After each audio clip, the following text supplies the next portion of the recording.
Bonjour et bienvenue à cette nouvelle vidéo de la série CCNA 2 Switching, Routing et Wireless.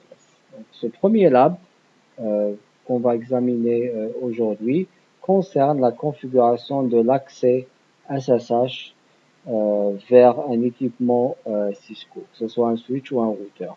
C'est-à-dire, d'habitude, c'est-à-dire on utilise le protocole Telnet pour accéder à distance à un switch ou à un routeur Cisco. Mais cet accès n'est pas vraiment sécurisé. C'est-à-dire le trafic entre votre machine et l'équipement en question sera envoyé en clair. Il ne sera pas crypté sur le réseau. Il est recommandé d'utiliser SSH au lieu de Telnet. Donc on va essayer de voir à travers ce map comment configurer un accès à SSH sur un équipement Cisco.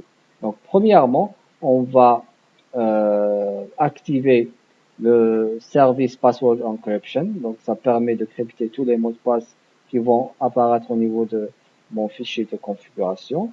Ensuite, on va créer un domaine au niveau du switch et on va générer une clé de cryptage d'une taille de 1024 bits.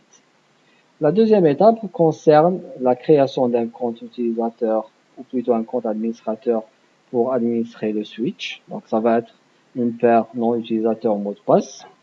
Et ensuite, on va configurer les lignes VTY pour accepter les accès SSH au lieu de Telnet. Et à la fin, on va vérifier que notre configuration a été faite correctement. Très bien, allons-y. Donc, on va accéder à notre switch. Donc, on ne va pas utiliser un accès console. On nous demande d'accéder en utilisant Telnet au switch S1. Donc, allons-y. On va accéder au PC. On va aller sur les applications disponibles au niveau du PC. Et on va aller sur la ligne de commande. Donc, à partir de la ligne de commande, je vais taper Telnet pour utiliser un accès Telnet vers le switch. Donc, quelle est l'adresse IP de mon switch? Donc, elle figure dans le tableau. Donc, c'est 10.10.10.2. Donc, on va faire un telnet vers cette adresse IP. Donc, le mot de passe pour l'accès au switch, c'est Cisco. Donc, je vais accéder au mode privilégié et le mot de passe, c'est Cisco aussi. Très bien. Donc, je suis en mode privilégié. Je dois changer ma configuration. Donc, automatiquement, je dois accéder au mode config et on me demande tout d'abord d'activer le service password encryption. Donc, je vais taper service password encryption. Très bien. Donc, vérifions que les mots de passe sont maintenant cryptés au niveau de mon fichier de configuration. Je peux utiliser la commande do pour visualiser ma configuration à partir de n'importe quel mode. Donc, c'est pas la peine d'aller vers, c'est-à-dire la racine pour taper la commande show. D'accord? Donc, on voit bien que le mot de passe enable, par exemple, ici, est crypté. Si je vais aller un peu en bas, je vais voir que les mots de passe configurés pour les accès Internet ont été aussi cryptés. D'accord? Très bien. Donc là, c'était la première étape. Ensuite, on me demande de sauvegarder la config. Donc, on pourra le faire sans problème. Donc, on va faire un WR. Ensuite, on va essayer de commencer à configurer les commandes relatives à l'accès à SSH. Donc, la première étape, c'est de configurer un nom de domaine au niveau du switch. Donc, je vais taper conftel et la commande, c'est IP domain-name.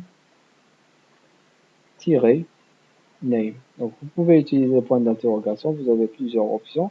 Nous, c'est la commande name qui va nous permettre de configurer un domaine. Donc, le domaine, c'est netacad.pk. Très bien. Ensuite, on nous demande de générer une clé RSA. Donc, l'algorithme de cryptage utilisé par SSH, c'est RSA. C'est un algorithme de cryptage asymétrique. Et la taille qu'on doit utiliser, c'est 1024 pour la clé. Donc, la commande, c'est crypto, point d'interrogation key, point d'interrogation generate, point d'interrogation, donc le seul algorithme disponible, c'est RSA. Point d'interrogation, donc là, je peux taper entrée pour générer la clé. Donc, la taille par défaut qu'on me propose, c'est 512. Moi, je veux une clé de 1024. Et voilà, donc la clé a été bien générée. Très bien. Je pense que la clé peut apparaître au niveau du fichier de configuration. On va faire un show run. Bon, c'est pas le cas. Mais d'habitude, on arrive à la voir au début de la configuration.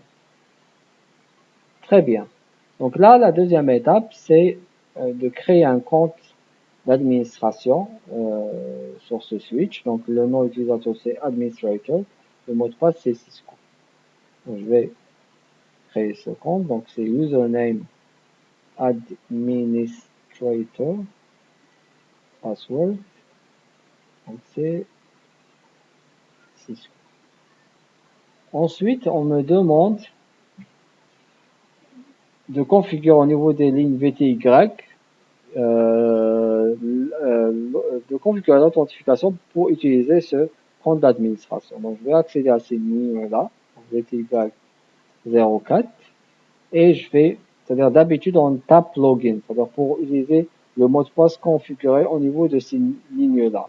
Maintenant, on veut utiliser un compte local au niveau du switch. Donc, login, point d'intégration, local. Donc, ça veut dire que je vais utiliser le mot de passe local que je viens de configurer au niveau du compte administration que je viens d'ajouter. D'accord?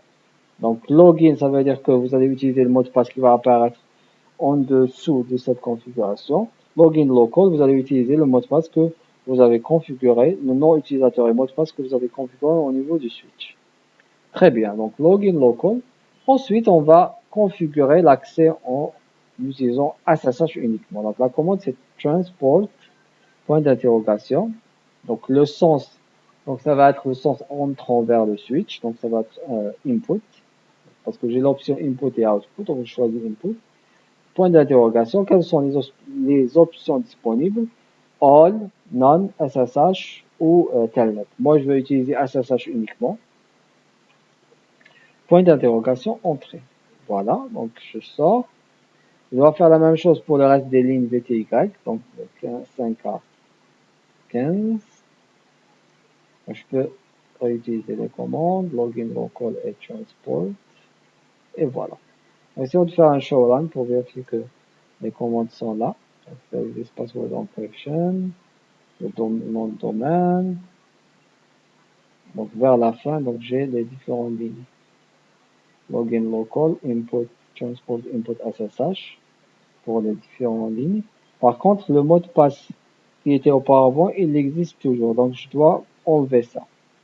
Donc, je vais revenir au mode config, vers chaque ligne, et je vais faire un no password. Je vais garder uniquement le mot de passe que je viens de configurer. No password. Et voilà.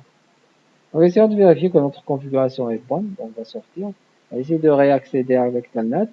Et hop, on peut pas. Donc, on a désactivé Telnet, donc on pourra accéder uniquement en utilisant SSH. Donc, la commande pour accéder en utilisant SSH, c'est SSH.